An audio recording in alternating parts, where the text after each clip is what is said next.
What's up, walk-ins? Welcome, family. If you're hearing my voice right now, do you know this is a special episode? So I'm doing a quick intro into this episode. We had a webinar recently, and we'd like to do our monthly webinars. We always touch on different topics, and it's usually like a deep dive of some sort that lasts about an hour. And then just for your convenience, we like to chop it up and turn it into a podcast episode for you. And so you guys can just listen as you normally would. So this episode on this webinar is all about your brand. Branding is very difficult in the urgent care space. We recognize that, but we're going to help you understand how to become the hero of your own brand. And we're actually going to use StoryBrand's framework to do all this. So throughout the entire episode, you'll actually hear the step-by-step process with examples given of what an urgent care should be thinking.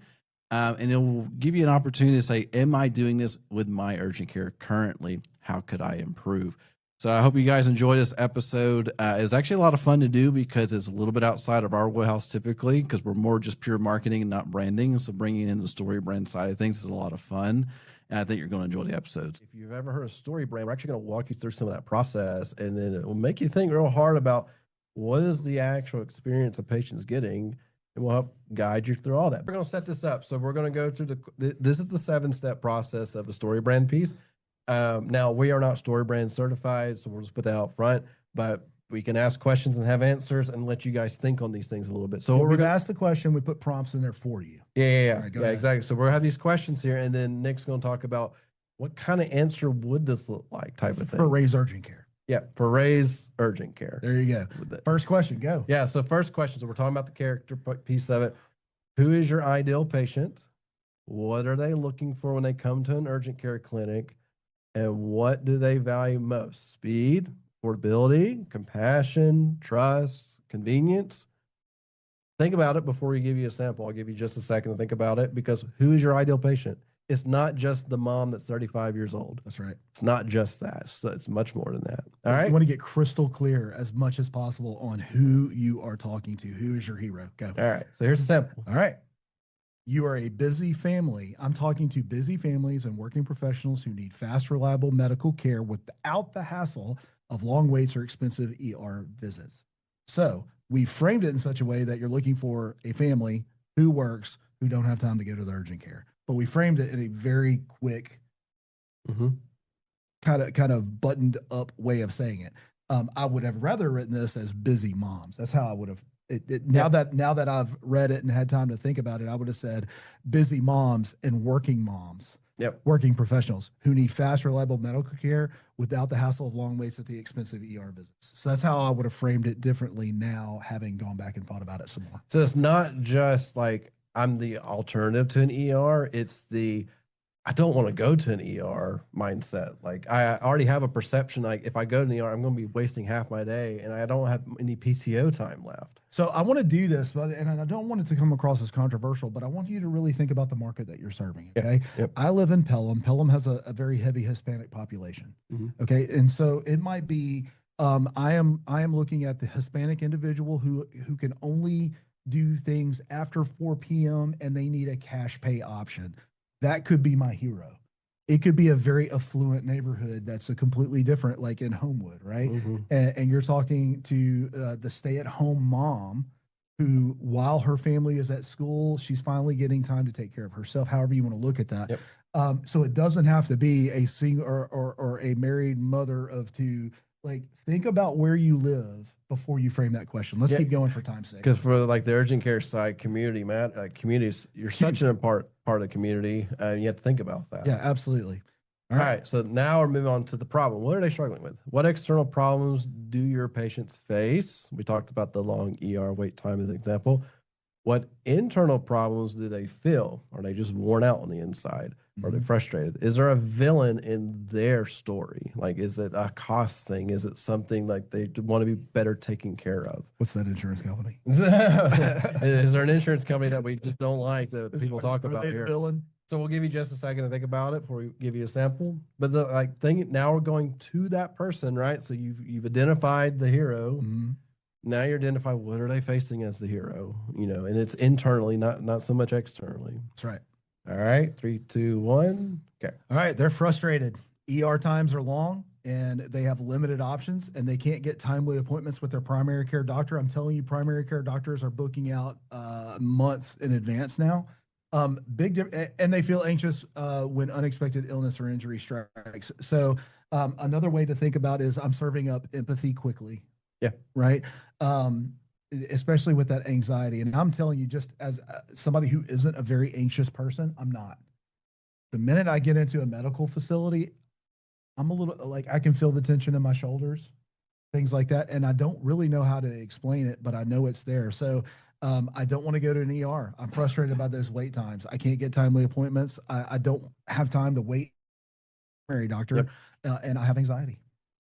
And anxiety, and how do you cure some anxiety, empathy? Like you mentioned, like having that experience. Like we know that you're here because you don't feel well, and we want to make you feel better. That's right. And we're going to make you feel better the whole time, not just when you see the doctor. That's right.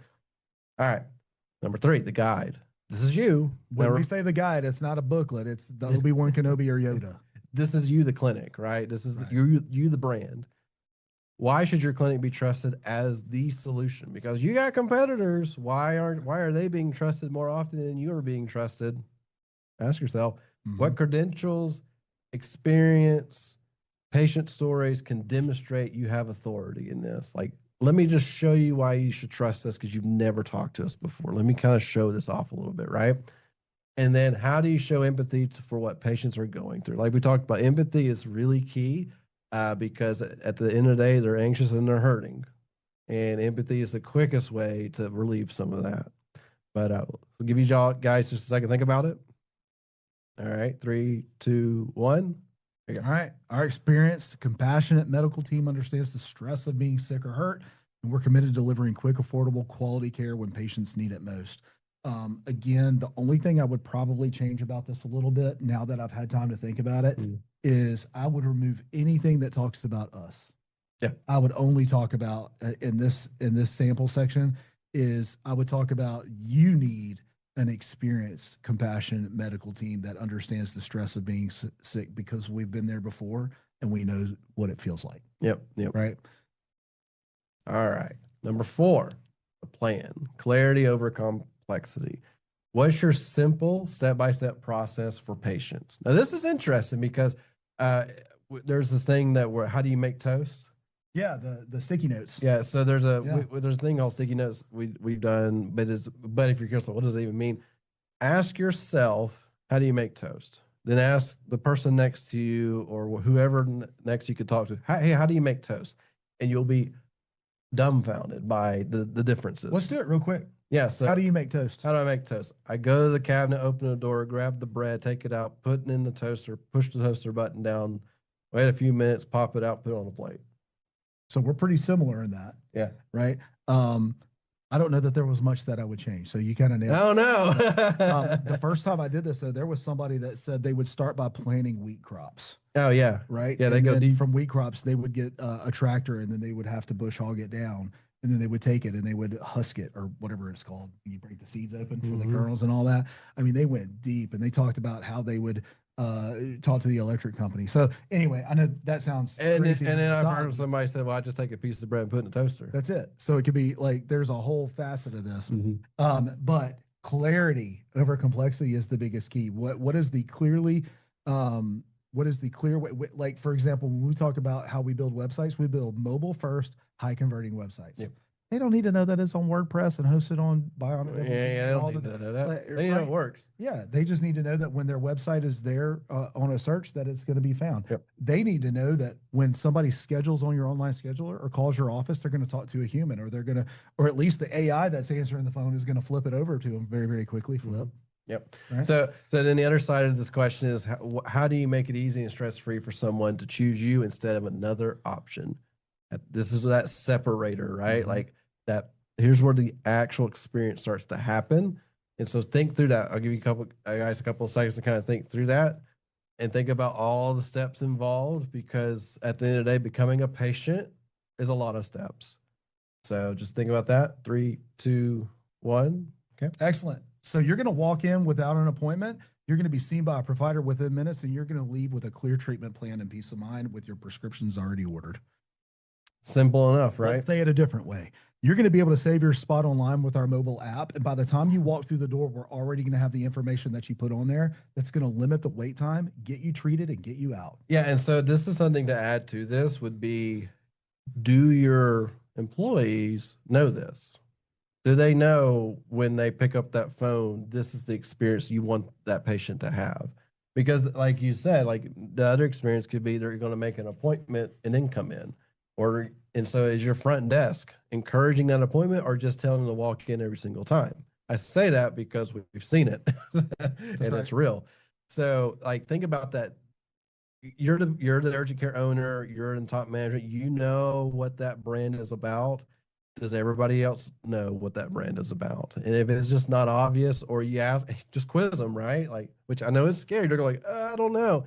And don't be upset with them when they give you the wrong answer, because that just means you have an opportunity to make improvements. That's right. Be a concern if you had issues and everyone had the right answer. Because like, I don't know what to tell you then. All right, step 5. Here's the call to action, the clear next step. What do you want patients to do right this second? Call, walk in, book online, like we talked about. Mm-hmm. Do you have both a direct call to action, like you book now, or a transitional one? Download a guide, like for us, download a guide on when to go to an urgent care versus ER. Like, download a guide thing is something that we always push a little bit because we're trying to educate first, right? Right. So think about your urgent care. Are you pushing, like, I want to educate everybody that interacts with the urgent care is different from ER and XYZ type thing.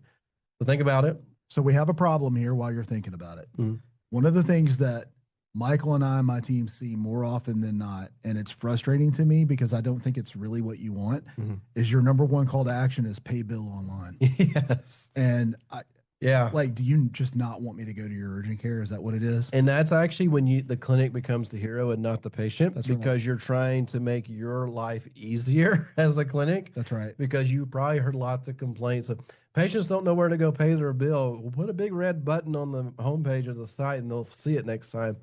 That's not the point, because they're already a patient and now you're exposing new potential patients that you care more about the payment coming in than the patient coming in. That's right. I'm not trying to hurt you guys on that. It's just simple. I am. Stop it. Please quit. Oh yeah, please stop adding pay bill as a big red scary button. You can have it on there. Not mad at you for having it on there. Hide under a drop down. Put it in the footer. Yeah. Put it somewhere where it's not obvious. But when the first call to action of your website is pay bill, and then your second call to action is the book online, the patient's no longer. That is an exercise when we have prospects that come to us and say, analyze my website. My first question to them is, what do you want me to do on your website? Can you answer that question? Because we're talking about a call to action, right? And we're talking about clear next steps. So ask yourself this question before you answer, and then we'll go to the next slide. Is, what do you want them to do when they get there? Yep, exactly. Right? So let's give you an example. Walk in today or book online now. I would rather that be one, but both of them work. And then download our free guide, Urgent Care versus ER, know where to go. This is what's going to help you build your own list of prospects. And I absolutely think you should have one. Yeah, 100%. But no, so at the end of the day, like, it's clear and it's obvious and it's not about you. Like, that's just that hard reminder. It's just not about you. That's right. Quit paying my bill. Yep. All right. So this is the happy ending success side of it. So think about this. What does life look like for your patient after they've chosen your clinic? It's a pretty big question, because my gut feeling is saying they feel better or they have a path to recovery. But what does that fully look like? Did they have, like, because the aftercare experience honestly has more impacted them coming back to you, probably more than them when they went in there, right? Where like, I'm like, man, they really took care of me beyond my visit, right? So think about that. Next is, how do you want them to feel leaving your doors? Same concept, right? When are they happy they left your doors? Are they mad? Are they like confused? Are they waiting for that pay bill link to pop up? That's right. Are they waiting for them to say, well, I got to go back to their website, hit the pay bill button? Like, where does that live? Because were they the hero the whole time? So they're the hero reflecting back on that. So I'll give you guys just a second to think about what you think it should be for your clinic. 3, 2, 1. Awesome. Patients leave feeling cared for, confident in their treatment, and relieved that they got the right care quickly without breaking the bank. That is just about as clean as you can get. Yeah, exactly. Right? So Nothing I would change in this one. yeah, this is very straightforward, but you may have an extra layer to this, right? Where, well, maybe they felt like they had a premium experience because we have a Could be. couple of urgent cares, like their location is super premium. I thought when they sent us photos, like, is this a hotel lobby? Stunning. Yeah, like this is incredible. But does the experience reflect that, you know? Yep. Are they feeling luxury and premium as they leave? All right. Failure. The success part was not what you were hoping, right? Like now you've reached that failure point. What risks do patients face if they don't get the right care quickly? Okay, I want to change this. All right. Again, what happens if you choose the wrong clinic? Yeah, exactly. Let's change it to that instead of the right care. Yeah. And it goes around the negative outcomes. Like you could have helped them avoid a poor choice, and they would have had negative like that. Because we've seen it. We've seen it from the standpoint of, hey, I caught you. You guys told me my lab results will be in a day. It's 2 days now. I'm calling you back. Where are they? We don't know. Or we're still waiting, which means, oh, we forgot to process them or whatever, or they got lost. That happens. So thinking about that, like why? Because at the end of the day, urgent cares live off Google reviews, and we see who people love to give out those negatives. Like you don't want to be that negative urgent care. No. You want to make sure to pay, because at the end of the day, it hurts your industry. Like we face this in the digital marketing industry. Like when somebody chooses the wrong digital marketing agency, they get a bad taste in their mouth, and it becomes a bigger uphill battle for us to convince, like, no, that's not how we function. I saw an ad for a competing agency. It was a great ad, by the way. Yeah. But the lady was talking about they were on their 7th agency. Yeah. And terrifying. I mean, imagine, like, I've been to 20 different urgent cares. That's the worst. That's the worst. Yeah. I mean, you should be at like max 2 or 3, and you finally found one that you could stick with. Yeah. You know what I mean? Yeah, exactly. All right. Without urgent care, patients risk higher costs, delayed treatment, worsening conditions, and unnecessary stress at overcrowded ERs. I love that we were able to add in overcrowded ERs.